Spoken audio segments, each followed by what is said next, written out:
जय हिंद। आज हम लोग रसायन शास्त्र यानी केमिस्ट्री के चैप्टर रासायनिक अभिक्रिया एवं समीकरण के पार्ट 3 का कहानी क्या करेंगे, पढ़ेंगे। ठीक है, इससे पहले पार्ट दो तक कहानी क्या की हम लोग पढ़ चुके हैं।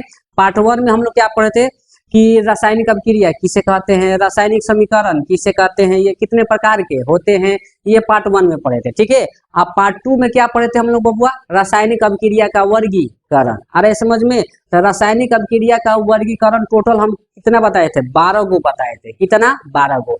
12 गो में से हम लोग 6 गो का कहानी क्या की है हम लोग पार्ट 2 में पढ़ चुके हैं। ठीक है, यानी उष्माशोषी रासायनिक अभिक्रिया, यानी यहाँ तक कहानी पार्ट 2 में हम लोग क्या किए हैं, पढ़ चुके हैं। ठीक है, आज हम लोग अब उसके आगे का कहानी यानी 7वां रासायनिक अभिक्रिया का वर्गीकरण का कहानी से हम लोग क्या करेंगे, पढ़ेंगे। ठीक है, तो पार्ट 3 में हम लोग क्या पढ़ना है, रासायनिक अभिक्रिया का वर्गीकरण। 7वां रासायनिक अभिक्रिया का वर्गीकरण क्या था बबुआ, एकल विस्थापन अभिक्रिया। यानी यहाँ से कहानी हम लोग को इस वीडियो में क्या करेंगे, हम लोग पढ़ेंगे। एकल विस्थापन अभिक्रिया किसे कहते हैं ये तो पढ़ना ही है, लेकिन इसको जानने से पहले हमें धातु की क्रियाशीलता जानना पड़ेगा। ठीक है ना, धातु की क्रियाशीलता जानेंगे तबे इसको हम लोग अच्छा से समझ पाएंगे। अब कहिएगा धातु की क्रियाशीलता क्या है, तो देखिए धातु के भी काम करने की क्षमता होता है।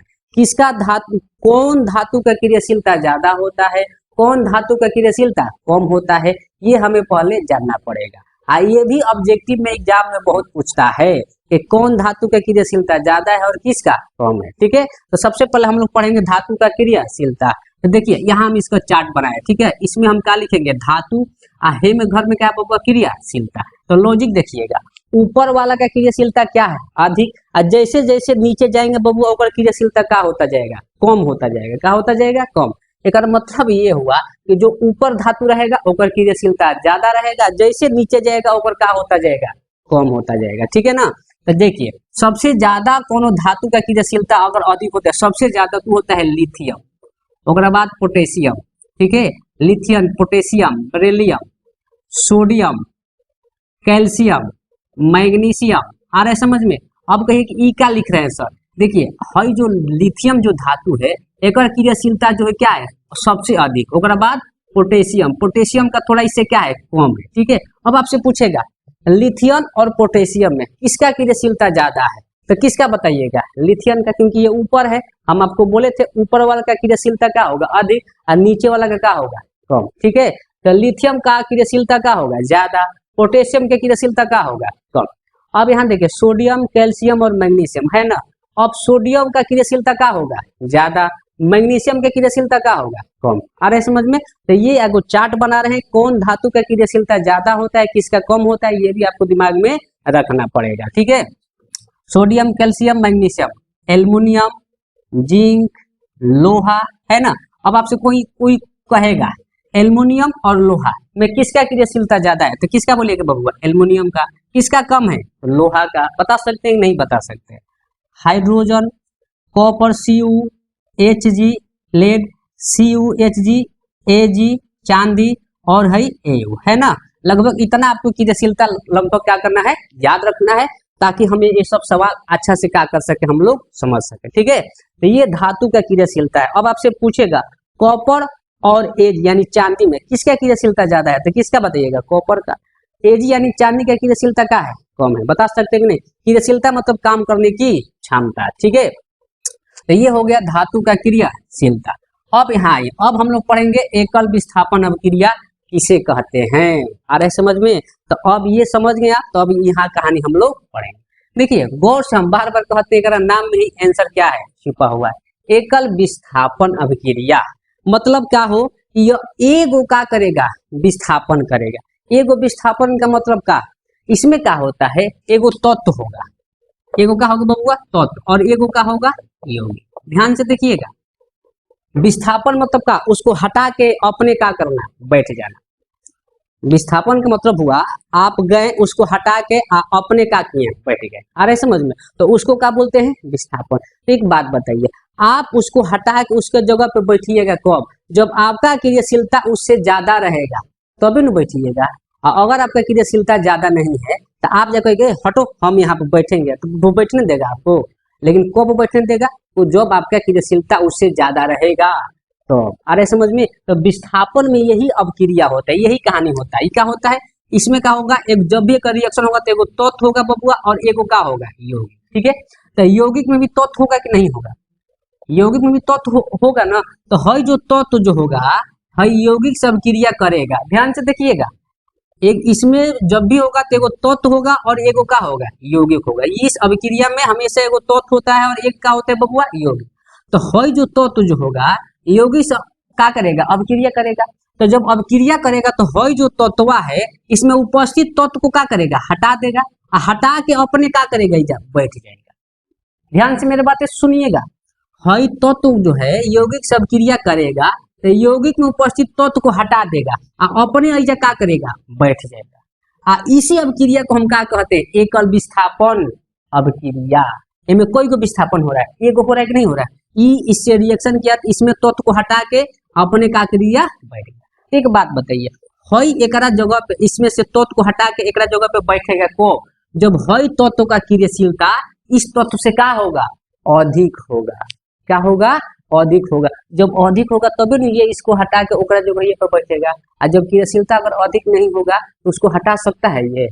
अरे समझ में, हाँ। तो इसी रिएक्शन को क्या बोलते हैं बबुआ, एकल विस्थापन अभिक्रिया। अरे समझ में। अब कोई पूछेगा एकल विस्थापन अभिक्रिया किसे कहते हैं, तो क्या बोलेंगे, वो रासायनिक अभिक्रिया, वो रासायनिक अभिक्रिया जब किसी तत्व किसी यौगिक से क्या करता है, अभिक्रिया करता है। जब कोई तत्व किसी यौगिक से अभिक्रिया करके और यौगिक में उपस्थित तत्व को विस्थापित करके, क्या करके, विस्थापित करके एक नए यौगिक का क्या करता है, निर्माण करता है। एक नए यौगिक का क्या करते हैं बबुआ, निर्माण। उसे क्या कहते हैं, एकल विस्थापन अभिक्रिया। अरे समझ में। जब हई तत्व यौगिक से रिएक्शन करेगा, हे में से तत्व को हटा के अपने बैठेगा, तो फिर एगो नया यौगिक का निर्माण होगा कि नहीं होगा। यही अभिक्रिया को क्या कहते हैं, एकल विस्थापन अभिक्रिया। समझ रहे मेरे बात को। जो बोल रहे हैं आप परिभाषा सुन सुन के लिख सकते हैं। ठीक है, जैसे हम आपको यहाँ बता रहे हैं। ठीक है, जैसे मान लीजिए ये फेरस है, फेरस यानी लोहा है। ठीक है, जब फेरस का अभिक्रिया बबुआ कॉपर सल्फेट से कराएंगे, कॉपर सल्फेट। ध्यान से देखिएगा, ये फेरस है, हई का है, कॉपर सल्फेट, यानी हई बबुआ तत्व है, हई का है, यौगिक है। तो जब तत्व का अभिक्रिया का से कराएंगे, यौगिक से, तो हई तत्वा जो है यौगिक में उपस्थित तत्व कौन बा, कॉपर बानू। अब इसको क्या करेगा, लात मार के हटाएगा, हटा के अपने क्या करेगा, एक जगहिया पे बैठ जाएगा। तो एक और बात, ऐसी अभिक्रिया को क्या बोलते हैं, एकल विस्थापन अभिक्रिया। तो आप बताइए, ये फेरस कॉपर को हटाएगा कब, जब फेरस की क्रियाशीलता कॉपर से क्या होगा, ज्यादा, तभी न हटाएगा। और जब तक क्रियाशीलता ज्यादा नहीं होगा तब ये हटा सकता है। तो ध्यान से देखिए, तो फेरस का क्रियाशीलता कॉपर से ज्यादा होता है। देखिए यहाँ चार्ट बनाए है ना, देखिए फेरस यहाँ है और कॉपर कहाँ बबुआ, यहाँ है। तो फेरस का क्रियाशीलता कॉपर से अधिक है कि नहीं, है ना, ऊपर वाला का अधिक, नीचे वाला का कम। तो जब फेरस का क्रियाशीलता कॉपर से अगर अधिक है तो फेरस कॉपर को आराम से क्या कर सकता है, हटा सकता है कि नहीं हटा सकते। तो अब यहाँ से क्या करेगा, फेरस जो है कॉपर को क्या करेगा, हटा के। तो फेरस जो है कॉपर को हटाएगा तो फेरस सल्फेट बनाएगा। क्या बनाएगा बबुआ, फेरस सल्फेट। आइजा कॉपर को क्या करेगा, हटा देगा, साइड में हटा देगा, हट ते हट, हम ऐजा क्या करेंगे, बैठेंगे। यही अभिक्रिया को क्या बोलते हैं, एकल विस्थापन अभिक्रिया। समझ रहे हैं, कोई को विस्थापन हो रहा है एगो। अब इसका एक रंग भी पूछता है, इसका रंग होता है नीला, इसका क्या होता है बबुआ, नीला। इसको रंग होता है हरा। फेरस सल्फेट का रंग कैसा होता है, हरा। और कॉपर सल्फेट का रंग कैसा होता है, नीला। अरे समझ में। जब फेरस का क्रिया कॉपर सल्फेट से कराएंगे, यानी यौगिक है, तो कॉपर सल्फेट में से कॉपर को विस्थापित करके अपने बैठ के क्या बनाएगा, फेरस। और सल्फेट कॉपर को क्या करेगा, विस्थापित कर देगा। इसी अभिक्रिया को क्या बोलते हैं, एकल विस्थापन अभिक्रिया। क्यों, क्योंकि हमें कोई को विस्थापन हो रहा है बबुआ, एक। ठीक है, जैसे एक और ले लीजिए आप, जिंक की अभिक्रिया। क्या का अभिक्रिया, जिंक की अभिक्रिया बबुआ हम कॉपर सल्फेट से करेंगे। कहाँ से करेंगे हो, कॉपर सल्फेट से। तो फिर है जिंक क्या करेगा, कॉपर सल्फेट में से कॉपर को क्या करेगा, हटा के अपने क्या करेगा, बैठेगा। तो फिर वही बात, ये इसको हटाएगा कब बबुआ, जब जिंक की क्रियाशीलता कॉपर से क्या होगा, अधिक होगा। तो देख लीजिए चार्ट में, ये जिंक है, क्या है, कॉपर। तो जिंक की क्रियाशीलता कॉपर से ज्यादा है कि नहीं है, तो जाहिर सी बात है कि जब एकर क्षमता से ज्यादा है तो ये इसको क्या कर सकता है, हटा सकता है। तो जब जिंक की अभिक्रिया कॉपर सल्फेट से कराएंगे तो कॉपर को हटा के क्या बनाएगा बबुआ, जिंक सल्फेट। क्या बनाएगा हो, जिंक सल्फेट। और कॉपर को क्या कर देगा, विस्थापित। यही अभिक्रिया को क्या बोलते हैं हम लोग, एकल विस्थापन अभिक्रिया। आ रहा है समझ में? ध्यान से देखिए, रटना नहीं है, जिस दिन हम बार बार कहते हैं समझना, अगर हम समझ के बनाएंगे जीवन भर याद रहेगा, रट के बनाएंगे 2 दिन याद रहेगा, फिर हम क्या करेंगे, भूल जाएंगे। समझ रहे मेरे बात को? तो अब बताओ, 7वां हो गया। इसके बाद 8वां कौन था बबुआ? द्विविस्थापन अभिक्रिया, यही ना था, द्विविस्थापन अभिक्रिया। द्विविस्थापन या इसे हम लोग उभय विस्थापन अभिक्रिया भी बोलते हैं ना। आपको बताए होंगे जब पार्ट 2 में बताए होंगे रासायनिक अभिक्रिया का वर्गीकरण चार्ट बनाए होंगे 12 को, तो में 8वां कौन था? ये द्विविस्थापन अभिक्रिया या इसे हम लोग उभय विस्थापन अभिक्रिया भी कहते हैं। अरे समझ में? तो अब कहानी पढ़ेंगे द्विविस्थापन अभिक्रिया किसे कहते हैं, ठीक है? तो फिर कहेंगे वही बात, एक नाम में ही आंसर का है छुपा है। विस्थापन का मतलब क्या होगा? हटाना।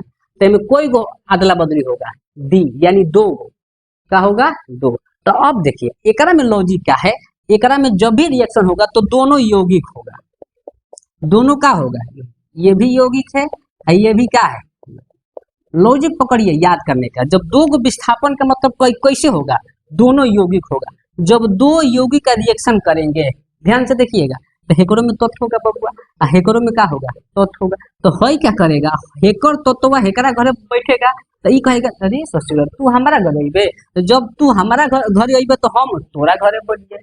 अरे समझ में? ई ससुर दोनों अपने में आयन क्या करता है, आदला बदली करके 2 नए यौगिक का क्या करता है, निर्माण कर देता है। अरे समझ में? तो 2 को विस्थापन हुआ कि नहीं हुआ? तो इसमें लॉजिक क्या है, दोनों यौगिक होगा। जब भी रिएक्शन होगा तो क्या होगा बबुआ?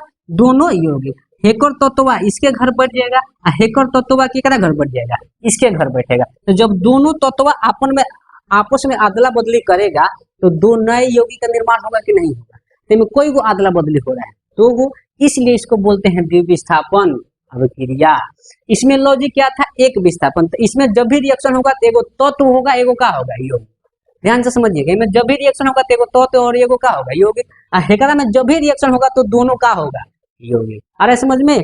तो ये अपने दोनों यौगिकों को आयनों का अदला बदली करके 2 नए यौगिक का क्या करता है, निर्माण करता है। उसे क्या कहते हैं, द्विविस्थापन अभिक्रिया। अरे समझ में? जैसे हम आपको बता रहे हैं, जैसे कोई अब आपसे परिभाषा पूछेगा द्विविस्थापन अभिक्रिया किसे कहते हैं, तो क्या बोलिएगा? वो रासायनिक अभिक्रिया जिसमें कोई 2 यौगिक अपने आयनों का अदला बदली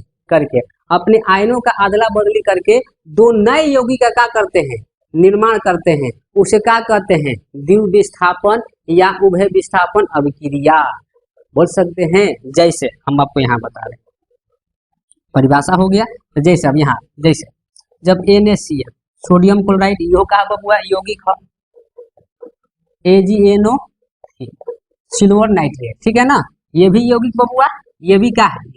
अब जब दोनों का रिएक्शन कराएंगे तो क्या करेगा, Na हई जो तत्व जौन बा एकरा घरे बैठ जाएगा, हई तत्व केकरा घरे बैठ जाएगा, एकरा घरे बैठेगा। तो जब दोनों का आपस में अदला बदली होगा तो 2 नए यौगिक का निर्माण होगा कि नहीं होगा। इसी अभिक्रिया को क्या बोलते हैं, द्विविस्थापन अभिक्रिया। अब देखिए कैसे करेगा, हई तत्व एकरा घरे बैठेगा, तो Ag में से हट गया तो NaNO होगा ना, क्योंकि Ag के जगह पे आ गया Na। अब Ag केकरा घरे जाएगा, एकरा घरे। तो जब एक रिएक्शन कराएंगे तो क्या बनेगा, सोडियम नाइट्रेट NaNO3 AgCl, ठीक है ना।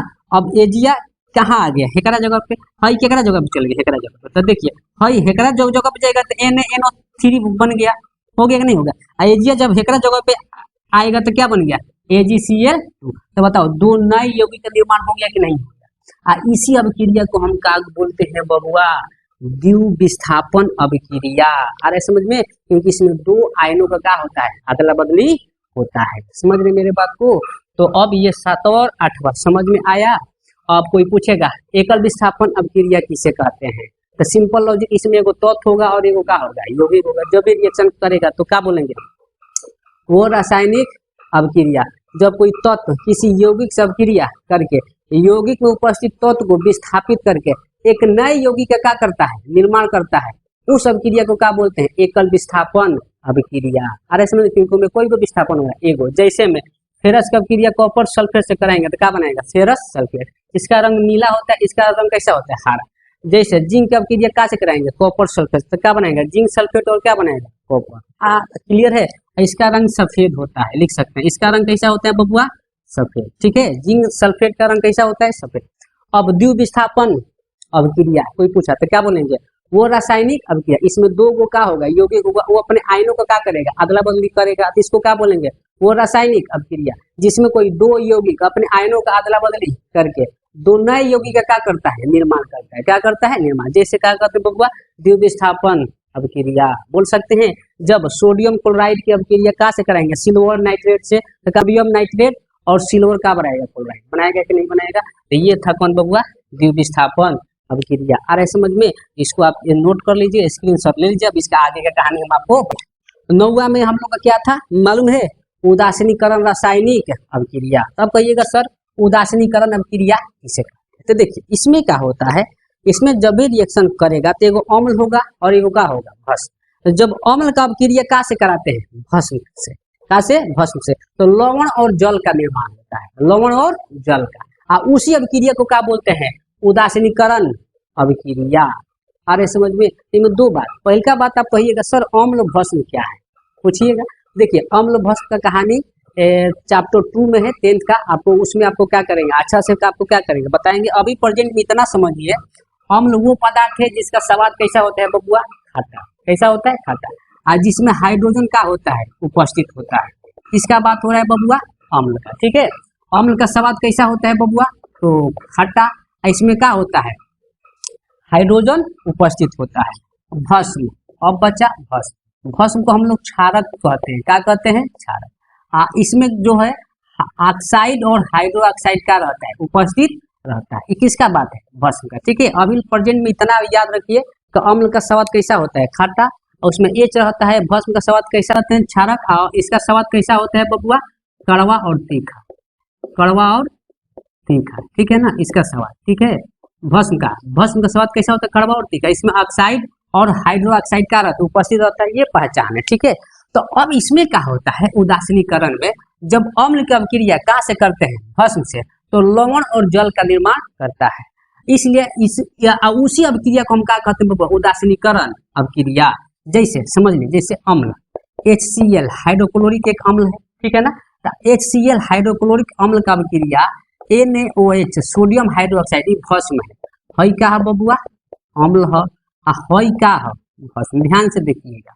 तो ये देखिए एम्ल में H उपस्थित है ना, भस्म में OH उपस्थित है कि नहीं? इसका स्वाद कैसा होता है? कड़वा और तीखा। किसका? भस्म का। अम्ल का स्वाद कैसा होता है? खट्टा। इसमें H उपस्थित रहता है और ऊपर पहचान है O या OH का रहेगा? उपस्थित रहेगा। तो जब अम्ल का अभिक्रिया भस्म से करते हैं तो लवण और जल का निर्माण होता है। NaCl है क्या बबुआ? लवण। क्या है? लवण। और जल H2 का क्या होता है? निर्माण। इसी अभिक्रिया को हम क्या कहते हैं? उदासीनीकरण रासायनिक अभिक्रिया। तो अब बोलिएगा सर इसे उदासीनीकरण अभिक्रिया काहे कहते हैं? देखिए एकरा में बात होता क्या है, हई अम्ल है, हई भस्म। ये ससुरा करता क्या है? ये दोनों एक दूसरे को देखकर जीता नहीं, समझ रहे? ये दोनों एक दूसरे को क्या करता है? बर्बाद करने के चक्कर में लगा रहता है। तो जाहिर सी बात है कि आप किसी दूसरा को बर्बाद करने की कोशिश कीजिएगा तो वो तो सोचेगा कि नहीं? तो इसमें ध्यान दीजिए, इसमें किसी का फायदा नहीं, दोनों आदमी का नुकसान होगा। आ रहा है समझ में? इसलिए कभी भी किसी को बुरा मत सोचो। समझ रहे मेरे बात को? अगर आप किसी को बुरा सोचिएगा, बर्बाद करने को कोशिश कीजिएगा तो वो तो करेगा, इसमें दोनों आदमी बर्बाद हो जाएगा। समझ रहे? वही यहाँ पर सिस्टम है। अम्ल इसको बर्बाद करने की कोशिश करता है, भस्म को। अब भस्म किसको बर्बाद करने को सोचता है? अम्ल को। यही चक्कर में दोनों ससुर क्या होता है? बर्बाद होता है। समझ रहे? अब देखिए होता क्या है, अम्ल में क्या है, हेकरा में जो भस्म में OH जो है, जो मेन है पावरफुल, तो ई क्या करेगा, एक रुको, एक पावरफुल जो OH बात एक इसको मार के क्या करेगा? हटा देगा। ई कहेगा एक हई पावरफुल OH में बात इसको क्या करता? हटा दो। तो ई कहेगा जब ते हमार पावरफुल आदमी के हटेबे तो एकरो में पावरफुल कौन बा? H। ई किसको हटा देगा? H को हटा देगा। अर्थात यह एक दूसरे को बर्बाद करने के चक्कर में खुद दोनों का हो जले बर्बाद। समझ रहे? तो बर्बाद करके एगो कौन पदार्थ का निर्माण कर देता है? लवण का। देखो ना इसमें OH है ना H है, दोनों का हो गया बर्बाद। अर्थात यह एक दूसरे को बर्बाद करने के चक्कर में खुद एगो बर्बाद होके एक उदासीन पदार्थ लवण को क्या करता है? निर्माण करता है। इसलिए इसे क्या कहते हैं? उदासीनीकरण रासायनिक अभिक्रिया। आ रहा है समझ में? इनमें होता क्या है, अम्ल और भस्म का जब रिएक्शन करते हैं तो दोनों एक दूसरे को क्या करता है, गुणों को नष्ट करता है। दोनों एक दूसरे के गुणों को क्या करता है, नष्ट करता है। नष्ट करके एक उदासीन पदार्थ लवण का क्या करता है, निर्माण। एक उदासीन पदार्थ किसका निर्माण करता है, लवण का। इसलिए इस अभिक्रिया को हम क्या कहते हैं, उदासीनीकरण रासायनिक अभिक्रिया। समझ रहे हैं? देखिए लवण में क्या होता है, ना में H होगा ना में OH होगा। ये कौन पदार्थ है, उदासीन पदार्थ है। तो इस रिएक्शन को क्या कहते हैं बबुआ, उदासीनीकरण रासायनिक। तो अब हम लोग 9 तक कहानी पढ़ चुके हैं। तो 10वां कौन था बबुआ, ऑक्सीकरण या उपचयन अभिक्रिया था ना। 11वां कौन था, अवकरण या अपचयन अभिक्रिया। अरे ऐसा समझ में। 12वां कौन था बबुआ, रेडॉक्स अभिक्रिया। ठीक है, ये तीनों का कहानी हम आपको एक के साथ क्या करेंगे, हम बता देंगे, ताकि तीनों का कहानी होता क्या है कि एक ही जैसा, एक दूसरे से क्या है, थोड़ा मिलता जुलता है। ठीक है ना, इसलिए इस तीनों का कहानी हम लोग एक बार में ही क्या करेंगे, पढ़ेंगे। ठीक है, देखिए ऑक्सीकरण। ठीक है, अब कोई कहेगा ऑक्सीकरण अभिक्रिया किसे कहते हैं, अवकरण अभिक्रिया किसे कहते हैं। अरे समझ में। तो देखिए ऑक्सीकरण, देखिए नाम से पढ़ के देखिए तो ऑक्सीकरण ये लागत है कि ऑक्सीजन के क्या करता है, खींचता है। ध्यान से देखिएगा कैसे याद होगा, सटीक लॉजिक।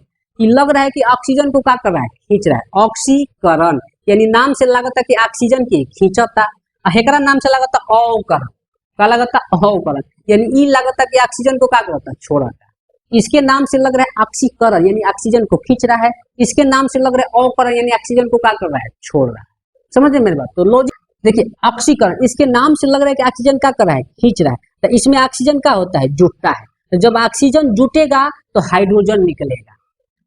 ध्यान से समझिएगा, एक नाम में ऑक्सीकरण यानी लग रहा है कि ऑक्सीजन जुट रहा है, तो ऑक्सीजन खींच रहा है, यानी इसमें ऑक्सीजन जुटता है तो हाइड्रोजन निकलता है। अवकरण एक नाम से लगता है ऑक्सीजन छोड़ता है, तो इसमें ऑक्सीजन निकलेगा तो हाइड्रोजन क्या होगा, जुटेगा। एक बात होता है बबुआ, अवकरण। समझ रहे, ऑक्सीजन जुटेगा तो हाइड्रोजन निकलेगा, ऑक्सीजन निकलेगा तो हाइड्रोजन जुटेगा, उसको क्या कहते हैं, अवकरण। क्या कहते हैं, अरे समझ में। तो एक लाइन में ऑक्सीकरण अभिक्रिया किसे कहते हैं, ऑक्सीजन जुटता हो हाइड्रोजन का हो निकलता हो, उसे क्या कहते हैं, ऑक्सीकरण। अवकरण ऑक्सीजन निकलेगा तो हाइड्रोजन का होगा, जुटेगा, उसे क्या कहते हैं, अवकरण। बता सकते हैं। तो अब तुम बताओ कि जुटी का में लॉजिक समझिएगा। एगो तत्व है बबुआ, एगो का है, आपको मालूम है कि तत्व सबसे छोटा पदार्थ है, इसको हम दो या दो से अधिक भागों में विभाजित नहीं कर सकते। पर यौगिक तो बड़ा पदार्थ है ना। 2 या 2 से अधिक तत्व के मिल से क्या होता है, यौगिक का निर्माण होता है कि नहीं होता है। तो तत्व के तो हम 2 भागों में बांट नहीं सकते हैं। तो हे में से कोनो चीज निकालेंगे, आप बताइए। तो अपने एगो छोटा पदार्थ है ये, तो इसको हम 2 भाग में बांट ये नहीं सकते। तो इसमें से कोनो चीज निकाल सकते हैं। जब भी निकालने का बात आएगा तो कहाँ से आएगा, यौगिक में से। समझिएगा लॉजिक, जब भी निकालने का बात आएगा तो कहाँ में से आएगा, यौगिक में से, क्योंकि ये बड़ा पदार्थ है। हई तो सबसे क्या है, छोटा पदार्थ है। तो इसमें से निकलेगा नहीं, इसमें क्या होगा, जोड़ सकते हैं। पर जब निकालने का बात होगा तो कहाँ में से निकालेंगे, यौगिक में से, और जोड़ेंगे कहाँ में, तत्व में। आ रहा है समझ में। तो हम आपको लॉजिक क्या बताएंगे, ऑक्सीकरण यानी नाम से लग रहा है कि ऑक्सीजन जुटेगा, तो जब ऑक्सीजन जुटेगा तो हाइड्रोजन निकलेगा। तो आप ही बताइए, ऑक्सीकरण में ऑक्सीजन जुटेगा, ठीक है, हाइड्रोजन क्या होगा, निकलेगा। तो ऑक्सीजन कहाँ में जुटेगा, तत्व में कि यौगिक में, तत्व में, क्योंकि ये छोटा पदार्थ है, इसमें निकाल नहीं सकते, भले जोड़ सकते हैं। तो ऑक्सीजन कहाँ में जुटेगा, तत्व में। हाइड्रोजन निकलेगा तो कहाँ में से निकलेगा बबुआ, यौगिक में। कहाँ में से, यौगिक में से। इसी अभिक्रिया को क्या कहते हैं, ऑक्सीकरण या उपचयन रासायनिक अभिक्रिया। आ रहा है समझ में। तो अब एक के पूर्ण रूप से परिभाषा लोग कैसे बोलते हैं, ऑक्सीकरण और उपचयन का। तो क्या कहेंगे हम लोग, वो रासायनिक अभिक्रिया, वो रासायनिक अभिक्रिया जो किसी तत्व में ऑक्सीजन जुड़ता हो और किसी यौगिक में से हाइड्रोजन का हो, निकलता हो, हाइड्रोजन का हो, निकल, उस अभिक्रिया को क्या बोलते हैं, ऑक्सीकरण या उपचयन अभिक्रिया। समझ रहे मेरे बात को। तो लॉजिक से पढ़िए ताकि दिमाग में हमेशा क्या रहे, बना। क्या पूछेगा, अवकरण। तो अवकरण किसे कहते हैं, में लागत है कि ऑक्सीजन का हो, निकलिए। एक नाम से क्या लग रहा है, ऑक्सीजन क्या करेगा, निकलेगा। तो जाहिर सी बात, जब ऑक्सीजन निकलेगा तो हाइड्रोजन का होगा, जुटेगा। इसका बात है बबुआ, अवकरण का। तो बताइए, निकली काम में से, यौगिक में से, जुटी काम में, तत्व में। तो इसको क्या बोलेंगे, वो रासायनिक अभिक्रिया जो किसी तत्व में हाइड्रोजन जुटता हो और किसी यौगिक में से ऑक्सीजन का हो, निकलता हो, उस अभिक्रिया को क्या बोलते हैं, अवकरण या उपचयन रासायनिक अभिक्रिया बोल सकते हैं। तो दोनों का परिभाषा लगभग क्लियर हुआ। अब इसका जैसे मैं आपको बता रहे तो और क्लियर हो जाएगा। जैसे ऑक्सीकरण, जैसे मान लीजिए कार्बन और ऑक्सीजन का जब हम रिएक्शन कराएंगे तो क्या बनेगा, CO कार्बन डाइऑक्साइड बनेगा कि नहीं बनेगा। आ रहा है समझ में। जब कार्बन का रिएक्शन ऑक्सीजन से करेंगे तो क्या बनेगा, कार्बन डाइऑक्साइड। तब देखिए इसमें क्या हुआ है, C यानी क्या है, कार्बन तत्व है। C में जब ऑक्सीजन से रिएक्शन करने का CO2, हम कह सकते हैं C में O का है, जुटल बा, कह सकते हैं नहीं कह सकते। C में O का है बबुआ, जुटा है।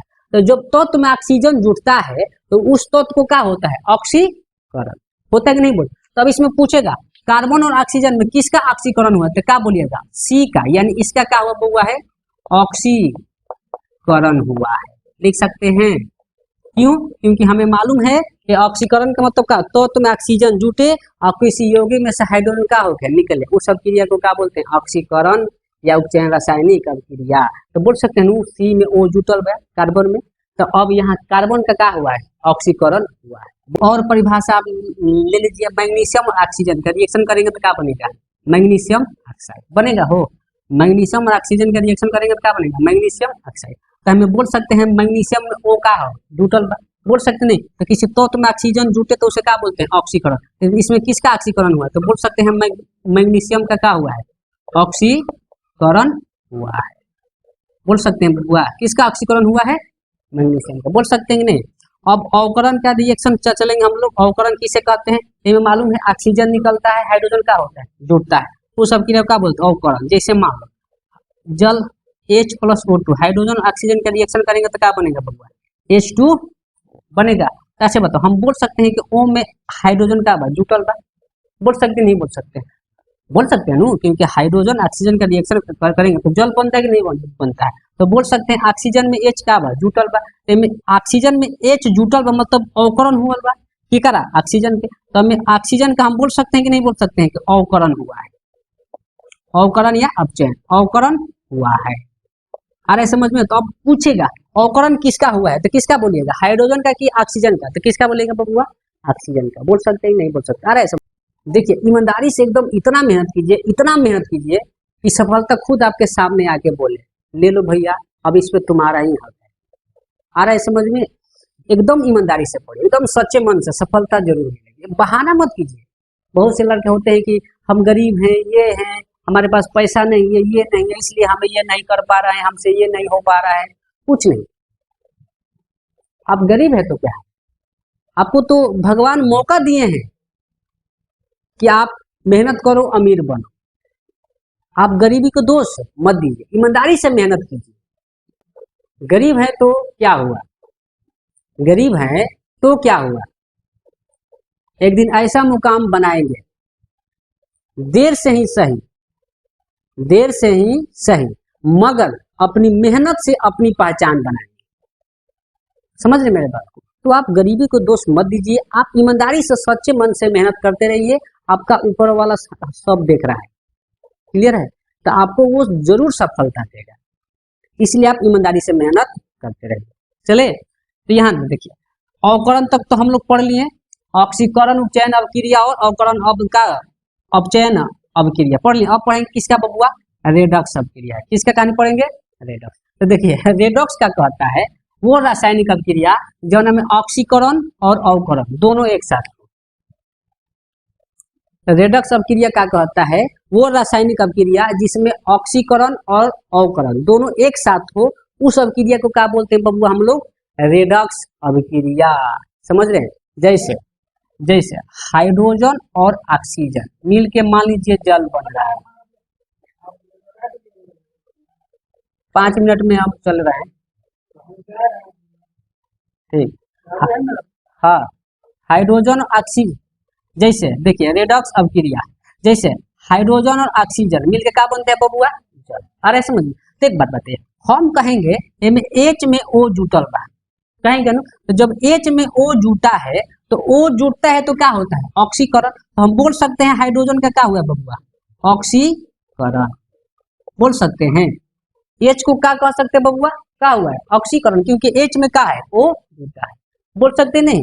अब बताइए जब हम कहेंगे H में O जुटा है, ठीक है, ऑक्सीकरण हुआ है, आप बोल सकते हैं। तो आप ये भी तो बोल सकते हैं सर H में जब O जुटल बा तो O में भी तो H का बा जुटल बा, बोल सकते हैं कि नहीं कि सर जब H में O जुटल बा, ठीक बा, हर तो बात हम मान लेंगे। तो जब H में O जुटल बा हम तो यो तो कह सकते हैं कि O में H जुटल बा, बोल सकते हैं कि नहीं। तो जब H जुटता है तो उसका क्या होता है अवकरण, और O जुटता है तो क्या होता है ऑक्सीकरण। तो जब H में O जुटा है तो क्या कहेंगे H का क्या हुआ है ऑक्सीकरण हुआ है, और जब O में H जुटल हुआ तो O का क्या हुआ है अवकरण, अवकरण हुआ, यानी अवकरण यानी अपचयन, बोल सकते हैं। तो देखो यहाँ बोल सकते हैं H का ऑक्सीकरण हुआ है, O का क्या हुआ है अवकरण हुआ है कि नहीं हुआ है, तो दोनों एक साथ हुआ है ना बबुआ। तो इसी अभिक्रिया को क्या बोलते हैं रेडॉक्स अभिक्रिया। आ रहे समझ में, क्लियर हुआ। ऑक्सीकरण उपचयन अभिक्रिया किसे कहते हैं, तो ऑक्सीकरण जो में किसी तत्व में क्या हो ऑक्सीजन जुटे और किसी यौगिक से हाइड्रोजन का हो निकले, उसे क्या बोलते हैं ऑक्सीकरण रासायनिक अभिक्रिया। अवकरण उपचयन अभिक्रिया किसे कहते हैं, मतलब क्या में क्या होता है ऑक्सीजन निकलता है और हाइड्रोजन का होता है जुटता है, उसे क्या बोलते हैं अवकरण। रेडॉक्स बबुआ यानी यानी ऑक्सीकरण और उपचयन दोनों का हो एक साथ हो, उसे क्या बोलते हैं रेडॉक्स अभिक्रिया। क्लियर है। एक और बात, ये तो हो गया यहाँ तक आपका, लेकिन एक बात और खास समझ लिया, एक और नियम है। जाहिर सी बात है जब एगो का ऑक्सीकरण होगा तो दूसरा का 100% अवकरण होगा। ध्यान से मुद्दा समझिएगा मेरा। अब ये क्या करें लास्ट मुद्दा, इसमें कुछ लड़के क्या होते हैं फंसते हैं। हमने बोला O जुटे ऑक्सीकरण, H जुटे अवकरण, ठीक है। तो हम एक बात एक और समझिए, और दोनों एक साथ हो उसे क्या बोलते हैं रेडॉक्स। तो ध्यान से समझना मेरे बात। जाहिर सी बात है जमुना में एगो का अगर ऑक्सीकरण हो रहा है तो दूसरा का 100% फिक्स है कि क्या होगा अवकरण। अब वहां ये दिमाग नहीं लगाना है कि H जुट रहा है कि O जुट रहा है कि नहीं। समझ रहे मेरे बात को, क्या करें ध्यान से समझिए। अगर एगो का ऑक्सीकरण हुआ है तो दूसरा का 100% क्या होगा अवकरण, अगर एगो का अवकरण हुआ है तो दूसरा का 100% क्या होगा ऑक्सीकरण। अब वहां H जुट रहा है कि O जुट रहा है कि नहीं, ये सब हमें देखने की जरूरत नहीं। अगर एगो का मालूम चल गया तो दूसरा का 100% हमें मालूम चल गया। क्लियर है। जैसे कार्बन ऑक्सीजन मिलकर क्या बना है बबुआ कार्बन डाइऑक्साइड। तो हम क्या बोले कि कार्बन का क्या हुआ ऑक्सीकरण, कहे बबुआ क्योंकि कार्बन में O का बा जुटल बा, बोले है ना। तो एक बात बताइए, जब कार्बन में का ऑक्सीकरण हो गया तो फिक्स है कि ऑक्सीजन का क्या हुआ अवकरण। अब कहेगा कि हमें C जुट, अब यहाँ ये नहीं नियम देखना है कि H जुट रहा है कि O जुट रहा है कि नहीं। जब एगो का ऑक्सीकरण तो दूसरा का 100% अवकरण, अगर एगो का अवकरण तो दूसरा का 100% का होगा ऑक्सीकरण। ये बातें दिमाग में बैठा ले, इसमें लड़के थोड़े फंसते हैं समझ, इसीलिए आपको ये लॉजिक बता रहे हैं। एगो का ऑक्सीकरण तो दूसरा का 100% अवकरण, एगो का अगर अवकरण तो दूसरा का 100% का होगा ऑक्सीकरण। समझ रहे मेरे बात को। अब ये देखिए कार्बन का ऑक्सीकरण हुआ है, ठीक है, क्योंकि आपके हिसाब से कार्बन में ऑक्सीजन क्या है जुटा है। तो जब कार्बन का ऑक्सीकरण हुआ तो फिक्स है कि ऑक्सीजन का क्या होगा अवकरण होगा। क्या होगा अवकरण। अब यहाँ ये नहीं देखना है कि ऑक्सीजन हाइड्रोजन जुटा था कि, समझ रहे मेरे बात को। जैसे मैग्नीशियम और ऑक्सीजन क्या मिलकर बन गया मैग्नीशियम ऑक्साइड, तो हम बोल सकते हैं यहाँ पर कि मैग्नीशियम का ऑक्सीकरण हुआ है क्योंकि मैग्नीशियम में ऑक्सीजन का है जुटा है। तो फिक्स है कि जब मैग्नीशियम का ऑक्सीकरण हुआ है तो फिक्स है कि ऑक्सीजन का क्या हुआ है अवकरण हुआ है। अरे समझ में, क्योंकि एगो का ऑक्सीकरण तो दूसरा का 100% का होगा अवकरण, अगर एगो का अवकरण तो दूसरा का 100% का होगा ऑक्सीकरण। समझ रहे मेरे बात को। तो इसको एक लाइन में कैसे पढ़ेंगे, ऑक्सीकरण उपचयन अभिक्रिया और अवकरण अपचयन अभिक्रिया और रेडॉक्स अभिक्रिया। अब आपसे कोई पूछेगा ऑक्सीकरण उपचयन अभिक्रिया किसे कहते हैं, तो इसमें मालूम है O जुटेगा H का होगा निकलेगा, तो क्या बोलेंगे वो रासायनिक अभिक्रिया जो किसी तत्व में ऑक्सीजन जुटता हो और किसी यौगिक में से हाइड्रोजन का हो निकलता है, उसे क्या बोलते हैं बबुआ ऑक्सीकरण उपचयन अभिक्रिया। बोल सकते जैसे कार्बन और ऑक्सीजन मिलकर क्या बनेगा कार्बन डाइऑक्साइड। तो C में O जुटा है इसलिए C का क्या हुआ है अवकरण। बोल सकते हैं अवकरण अपचयन अभिक्रिया। अब इसको में क्या होता है O का हो निकलता है हाइड्रोजन का होता है जुटता है, तो क्या बोलेंगे वो रासायनिक अभिक्रिया जो किसी तत्व में हाइड्रोजन जुटता हो और किसी यौगिक में से ऑक्सीजन निकलता है, उसे क्या बोलते हैं अवकरण या अपचयन रासायनिक अभिक्रिया। जैसे जो हाइड्रोजन और ऑक्सीजन मिलकर क्या बन गया जल, इनमें बोल सकते हैं O में H जुटा है इसलिए O का क्या हुआ है अवकरण हुआ है। अब तीसरा अब लास्ट क्या था रेडॉक्स अभिक्रिया, यही ना। रेडॉक्स अभिक्रिया किसे कहते हैं वो रासायनिक अभिक्रिया जिसमें ऑक्सीकरण और अवकरण दोनों एक साथ हो, उसे क्या कहते हैं बबुआ? रेडॉक्स अभिक्रिया। आ रहा है समझ में? जैसे हाइड्रोजन ऑक्सीजन मिलकर क्या बनता है? जल। तो H में O जुटा है तो H का ऑक्सीकरण हुआ है, तो O में H भी तो जुटा है तो O का क्या हुआ है? अवकरण। आ रहा है समझ में? ये किसका कहानी था? रेडॉक्स का। क्लियर है? तो 12 रासायनिक अभिक्रिया का वर्गीकरण इसमें क्लियर हुआ। तो आज हम लोग इस वीडियो में इतना ही रहने दे रहे हैं। अब इसका नेक्स्ट कहानी आपको आगे डालेंगे। ठीक है।